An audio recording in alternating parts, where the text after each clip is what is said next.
I'm back. Like that.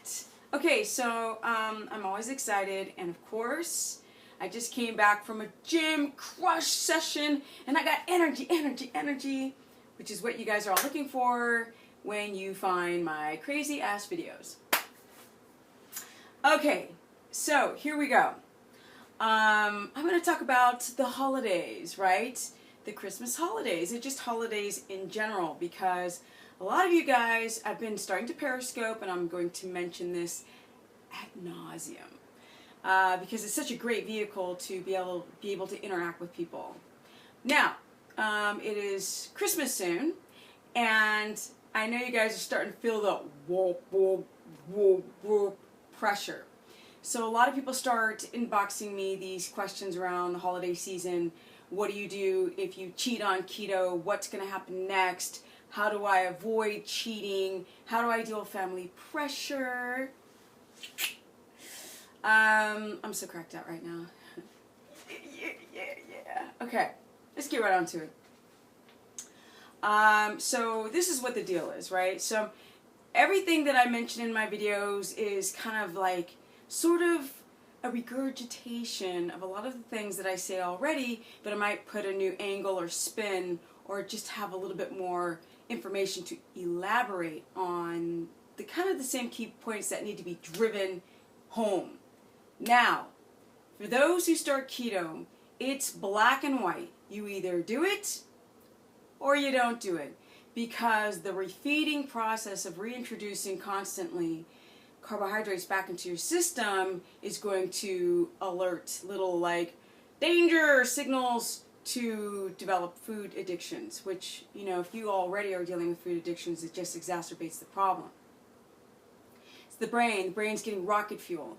So some of the things that for me are huge deterrents on why not to refeed is because it doesn't reset your metabolism. It does not make you leaner. These are all faux pas and myths and mythological creatures floating through the stratosphere, because if everybody could just go low carb and refeed, they would have what? The business, right? They would have the business.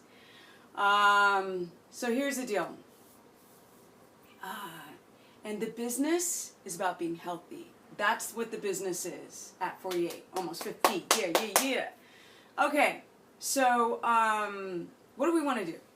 We want to try to keto adapt through the full, in its entirety, however long that's going to take you. I often say to people it goes in 3-month chunks, because even if you get great ketogenic numbers on your glucometer, it doesn't mean that you are highly keto adapted. Your body will always want to use sugar, because we have conditioned it to be addicted to glucose. So therein lies the problem in the first couple months. Every single thing that spikes your sugar kind of wavers your ability to adapt quicker, or to keep the cravings, the carb cravings down. Now on my Facebook, I pose these questions all the time. Some people kind of like, why do you ask questions? Because I really want it to be interactive with everyone. And one of the questions was how to deal with the backlash of falling off the wagon and developing carb cravings. So first thing that you want to do is you want to flood your system with fat. No matter how many consultations I do, the number one thing, or number 1 and 2, is that people eat too much protein and not enough fat. That right there will make it very difficult for you guys to go beyond your kind of like the glucose signaling, the brain wanting more. So if you have a leptin resistance and you are craving things, it's just really difficult to resist all that, you know, huge table of food during Thanksgiving or now Christmas. So what you want to do is crank down your protein, even if you are afraid to do that, even if you are afraid of muscle loss. As soon as you crank down your carbohydrates and you only have a lot of protein, that protein that you're eating, if it's too much protein, is going to get converted back to sugar anyway. So you can never avoid some type of protein loss when you first do keto, especially if you have damage. So you might as well keep your protein, guys, and I'm really talking to y'all, a lot of you guys, is you want to keep your protein under 100.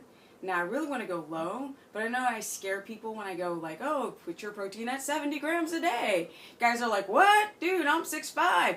So what I'm saying is under 100, and when you get daring and get a glucometer, you can start bringing it even lower. Now, when the protein goes down, the fat goes up exponentially. That's the problem. I can sort of now get people to lower their protein. I can't get them to up their fat. So that just keeps those cravings going. So for me, I've been in ketosis for 6 years with no refeeding on carbohydrates or sugars at all. And people often say, oh, isn't that so hard? Isn't that so hard? And I'm like, no, that's not hard at all. Because in actuality, my cravings for those foods are gone. I can smell those foods, and it's kind of like a memory smell. It doesn't activate my stomach to start going, you know, it doesn't drive me to want to eat it. It's just like, you know, music, sound, smells are association to memories. And that's really when you know you have keto adapted, because you can block out, I could block out all of my old favorite foods without any temptation, not even for a second. So that's where we want to get when it comes to pressure, peer pressure, family, holidays, and all this stuff. Do not refeed. That's my first thing. Choose one side or the other. If you can't choose, wait until the holidays are over and start your new year with really going strict, because it is not easy to keto adapt. So what I've explained in many videos, it's not like I care what you guys eat. It's the fact that I have tested over and over and over people who are eating certain things and drinking their caffeine, and they don't highly keto adapt. Keto goes in 3-month chunks. So this is the reason why in all these Facebook chat rooms and all this crap, you don't find people that have been on keto for years at a time with what? Boom, the business. And not at this age. So there's a lot of misperceived information, wrong information out there. My science comes from you guys. That's not bro science. Bro science is Googling, kind of like reading something, getting it junked up in the way you perceive the information, and then spewing it out as fact. I have tested and over and over and over, and then of course we've got to have helicopters, because we've got to have some kind of gnarly sounds going on in my reality. But that's okay, because I can namaste through it. Okay. So if you're going to go to a Christmas party, for example, I'm like fat load before. Because if you eat enough fat, there's a signal in your brain to shut off your appetite. So I'd pound the fat. I would do like a fatty tea, and I would do like 4 tablespoons of butter. If you have no gallbladder issue, guys, you have no histamine issues with the tiny infinitesimally small amounts of milk proteins in the butter, I would pound like 4 tablespoons of butter, a tablespoon of MCT, and 3 tablespoons of coconut oil in a fatty tea that's an herbal tea. Yeah, that's a lot of fat, so you better have a good functioning gallbladder. Because if you did that much fat with the sludged up, estrogen dominant, molasses, stones, no gallbladder, you wouldn't be able to do that. But most people have their gallbladder, although a lot of women are having it removed these days because doctors are not very bright when it comes to going down the rabbit's hole to the initial problem. You can often relieve issues if you know how the person developed it, but neither here nor there. Anyways, so what you want to do is, I gotta keep up being me, right, in my videos. Okay, I don't like to be too serious. It gets really boring. Okay, so what you want to do is eat a lot of fat before. If you put it in a thermos and just sip on it, it's not like you've got to pound down 6 tablespoons at once. You can sip on it on the way to your party, at the party itself. So when you actually have all these sweets, you're so filled with fat that the brain shuts off the signal to eat more. So that's one trick. You know, people try to use chromium, and they try to use cinnamon and prickly pear, and the other one I used to talk about all the time in old videos that doesn't really work well. I can't remember it. Doesn't matter. People can use these aids to try to, gymnema, that was it. It was gymnema to try to, what was it? Peppermint. Peppermint shuts off hunger, cravings and hunger. Peppermint, so if you get like a peppermint tincture, the oil in the spice department, or if you get Gymnema sylvestre, although I find that peppermint works better than Gymnema. A lot of people are like, this Gymnema is not working. It's supposed to, like if you were to take a Gymnema, if it was like a capsule with powder on the inside, and crack it and rub it on your tongue, then when you taste something sweet, it doesn't taste like anything. So those are quick kind of remedies, but what are you going to do? The whole 4 hours you're at your Christmas dinner, like rub that stuff on your tongue, rub, rub, rub, rub, rub. So putting a couple of drops of peppermint into a tea that's loaded in fat will really kill the cravings. So when there's all that food in front of you, it doesn't have that, you don't have that like eat, eat, eat, eat, eat, kind of like repetitive thinking. So these are just tricks and tips, but really it's about perhaps eating before or fat loading before, or just getting right with your mind, because you have to make that decision. That's why I'm saying, do you refeed? Do not refeed. I'm like, it's not worth refeeding, because you know what? I did another post on my Facebook, which I think I should just go through my Facebook as a YouTube video so you guys can see all the conversations, because they're awesome. A lot of people who refeed or refed introduce carbohydrates or sugars back into their diet after doing keto for a while. They got super hardcore, gnarly bloated because their colon is just flooded back with water again. And then people get really water retentive and you feel awful. It was not worth the 10 minutes or the 20 minutes of eating the carbs that you were eating at all when it comes to the rebound effect. When your body's retaining that much water, when you feel that bloated, when you develop headaches, when you get a stomach ache, that's the body going, please do not go like this, and then like that, and then like this to my body.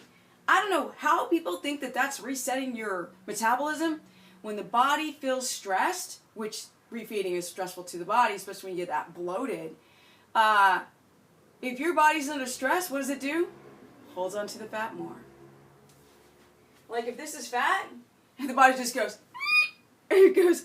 So every time, like when people do the HCG diet and these extreme diets to lose weight, it works in the beginning, and then there's a rebound effect, and your body has a difficult time to drop the water and drop the fat. In fact, your body just kind of goes into a little starvation mode and becomes metabolically even more damaged, and that's not what we want. We want a free-flowing, very balanced, homeostatic body that doesn't slap this way and slap that way. So a lot of people don't understand that. What is really the deal about resetting your metabolism? It's all about what the brain needs. That's the reason why I'm going to do my next video. I'm going to do about intermittent fasting. People, and I've done 10 videos on intermittent fasting. The first ones, yeah, I'm saying the right things, but I really don't understand. Back then I didn't understand the absolute finite details of what actually happens when you watch people fast. What's actually happening to their body. So this is stuff on about, it depends, from 18 to 2,300 calories a day, 80% fat. I'm sick of hearing the 70% fat. Get people putting their protein up at 25% because they're afraid of losing muscle. So I have not lost any muscle. I keep gaining muscle. This is a woman almost 50 years of age with a busted knee. I show my body to show people what your body can, not what your body can't look like mine, but what we are 99.999% the same.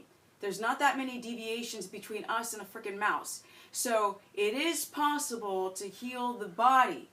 It is possible. And I'm about to run out of time. So those are my tricks and tips for the holidays. And also just learn how to bake keto yummy foods without the almond flour, without the xylitol, maltitol, the sugar alcohols. You learn how to use stevia and a lot of butter. Be smart. If you go online with those recipes, strip it down and get all the crap out. If you want to learn more, go to StephaniePerson.com. Stephanie the Person, can I say my name?